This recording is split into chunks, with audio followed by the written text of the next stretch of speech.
जी, आज हम बात करेंगे कि दुबई में कौन से ट्रक यहाँ पर चलते हैं और उनकी क्या क्या प्राइस है। कुछ ये पॉइंट हम आपको डिटेल से बताएंगे ताकि काफ़ी लोग जो क्वेश्चन करते हैं उन्हें समझने में आसानी रहे। वीडियो का आगाज़ अल्लाह पाक के बाबरकत नाम से जिसने तमाम इंसानों को खूबसूरत शक्ल शुबात दी। दरूद पाक आप सल्लल्लाहु अलैहि वसल्लम की ज़ात अक़दस पे लाखों करोड़ों दरूद सलाम। जहाँ पर आप पाँव रखें वहाँ पर अल्लाह पाक आपके लिए खैर फरमाए और आप सब के लिए अल्लाह पाक आसानियों वाला मामला फरमाए। जी, सबसे पहले तो हम आपको थोड़ा सा बताते हैं कि आप पूरी ट्रांसपोर्ट को जितनी भी गाड़ियाँ हैं उन्हें आप 3 कैटेगरी में तकसीम कर लें। ठीक है। अच्छा, सबसे पहली जो कैटेगरी है उसे हम कहते हैं कि जो बिल्कुल ज़ीरो मॉडल गाड़ियाँ होती हैं, ज़ीरो मीटर जिसको कहते हैं, वो गाड़ियाँ होती हैं। बड़ी गाड़ियों की बात कर रहा हूँ, ट्रेलर्स की बात कर रहा हूँ। ठीक है, एक तो वो हो गई। अच्छा, दूसरी कैटेगरी में हम तकसीम करते हैं वो गाड़ियाँ जो यूरोप से आलमोस्ट 8-10 साल चल के यहाँ पर आती हैं। वो उनकी कंडीशन भी बहुत अच्छी होती है। गाड़ियों की जो मॉडल भी कह लें कि काफ़ी हद तक अप होते हैं। और तीसरी कैटेगरी जो है वो डाउन मॉडल, बिल्कुल डाउन मॉडल। अच्छा, उसको हम बिल्कुल डाउन मॉडल इसलिए कहेंगे कि जो कैटेगरी बी है, सेकंड कैटेगरी है, जो यूरोप से गाड़ियाँ आती हैं, वो गाड़ियाँ सऊदी लाइन के लिए या कतर बहरीन के लिए चलती हैं। अप मॉडल 2005 से ऊपर जो भी मॉडल होगा वो गाड़ी सऊदीया के लिए जा सकती है। जो गाड़ी 2005 से डाउन मॉडल होगी वो गाड़ी सऊदीया के लिए नहीं जा सकती। अब तीसरी कैटेगरी में हम वो गाड़ियाँ जो डाउन मॉडल हैं, जो सऊदीया नहीं जा सकती, 2004 से डाउन का मॉडल में जो गाड़ियाँ आती हैं वो सिर्फ इनसाइड कंट्री चल सकती हैं, उसे हम कैटेगरी नंबर 3 कह लें। अब आपको बताने के लिए कि जो भी ए कैटेगरी में गाड़ियाँ आती हैं ज़ीरो मीटर, वो आम ट्रांसपोर्ट नहीं ख़रीदता। ठीक है, जितने भी हमारी कम्युनिटी इंडियन पाकिस्तानी जो लोग हम गाड़ियाँ लेके बॉर्डर लाइन पे चलते हैं वो हम ज़ीरो मीटर गाड़ियाँ नहीं ख़रीदते।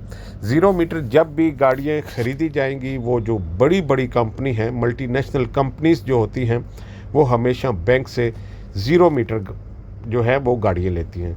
लिहाजा जितनी भी हमारी जो रूटीन है, हमारे लेवल की, हमारे तबके की, हमारी जो कम्युनिटी की, वो हम ए कैटेगरी की गाड़ी नहीं ख़रीद सकते। हम जो मोस्टली हैं वो आते हैं बी कैटेगरी में।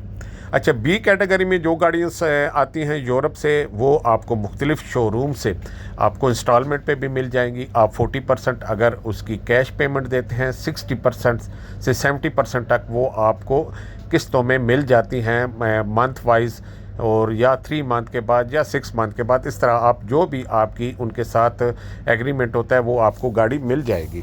और जो लोग सऊदीया लाइन में चलते हैं, कतर चलते हैं, बहरीन चलते हैं, कुवैत चलते हैं, वो सब लोग जो है वो इसी जो उधर से यूरोप से आई होती हैं गाड़ी, उन्हें ही ख़रीदते हैं और ज़्यादातर किस्तों पे ख़रीदते हैं। और उसके बाद फिर वो लाइन सऊदीया लाइन पे चलाते हैं, फिर साथ साथ किस्त वो देते रहते हैं। और जो लोग ख़ास तौर पे ड्राइवर होते हैं उनके लिए बहुत आसानी होती है कि वो खुद ही जो है वो गाड़ी चलाते भी हैं बआसानी, वो किस्त और रेंट वगैरह पूरा दे के तब भी बचा लेते हैं। अब जो तीसरी कैटेगरी में गाड़ी आती है वो कह लें कि आपको टोटल 40%, अगर मैं जिस तरह सऊदीया की जो बात कर रहा था, जो सऊदीया लाइन में गाड़ी चलती हैं, उसमें आप 40% डाउन पेमेंट देते हैं। तो यहाँ आपको 3 नंबर कैटेगरी में जो डाउन मॉडल हैं वो 40% में ही कह लें कि पूरी गाड़ी मिल जाएगी। मैं थोड़ा सा और आसान कर देता हूँ कि अगर गाड़ी जो बी कैटेगरी में आ रही है, यूरोप से आ रही है, वो अगर आपको 1 लाख की मिल रही है, ठीक है, आप 40,000 दे के 60,000 किस्तों पे देते हैं, तो जो डाउन मॉडल है वो आपको 40,000 दिरहम में ही पूरी गाड़ी मिल जाएगी। अब याद रहे कि पूरी गाड़ी में ट्रेलर नहीं होता। जब भी हम बात करते हैं तो उसका आगे वाला यूनिट होता है। ट्रेलर जो है वो एक सेपरेट होता है, वो आप ख़रीद भी सकते हैं, किराए पे भी डाल सकते हैं, जो आपकी मर्ज़ी हो। लिहाजा जो तीसरी नंबर कैटेगरी है वो आपको, मैं मिसाल दे रहा हूँ, 40,000 में मिल जाएगी। लेकिन उसका काम सिर्फ आपको दुबई के यूएई के अंदर ही करना पड़ेगा। तो यूएई के अंदर काम भी काफ़ी है, बहुत ज़्यादा है, लेकिन आपको काम लेने के लिए जो काफ़ी सर्वाइव या स्ट्रगल کرنی پڑے گی اور کافی آپ کے لنکس ہونے بہت ضروری ہیں، ادروائز بہت مشکل ہوتا ہے کام جو ہے وہ آپ کرنا، کیونکہ کمپٹیشن بھی ہوتا ہے، گاڑیاں بھی زیادہ ہوتی ہیں، ڈاؤن ماڈل ہوتی ہیں، بآسانی ہر بندہ خرید سکتا ہے اور اس لحاظ سے کرائے بھی ڈاؤن ہوتے ہیں، جبکہ سعودیہ میں جو گاڑیاں چل رہی ہوتی ہیں ان کی انکم لوکل کی نسبت بہتر ہوتی ہے، کیونکہ گاڑیاں بھی کنڈیشن بھی بہتر ہوتی ہے اور پھر اس حساب سے رینٹ بھی بہتر ہوتا ہے۔ تو میں امید کرتا ہوں کہ ہم نے 3 کیٹیگری میں تقسیم کر کے آپ کو ایک ایگزامپل دے دی کہ ہم A کیٹیگری میں نہیں آتے، B اور C کیٹیگری میں آتے ہیں۔ اب آپ جو بھی گاڑی خریدنا چاہتا ہے، جو بھی پلان کرنا چاہتا ہے، وہ آسانی سے کر لے کہ وہ B کیٹیگری میں آ کے گاڑی چلا سکتا ہے اور یا C کیٹیگری کی گاڑی خرید کے دبئی UAE کے اندر چلا سکتا ہے۔ تو اب یہ اس پہ منحصر ہے، اس کی جیب، اس کی پاکٹ پہ منحصر ہے۔ ہمیں دیں اجازت اس سے اگلی ویڈیو تک۔ اللہ حافظ، اللہ نگہبان۔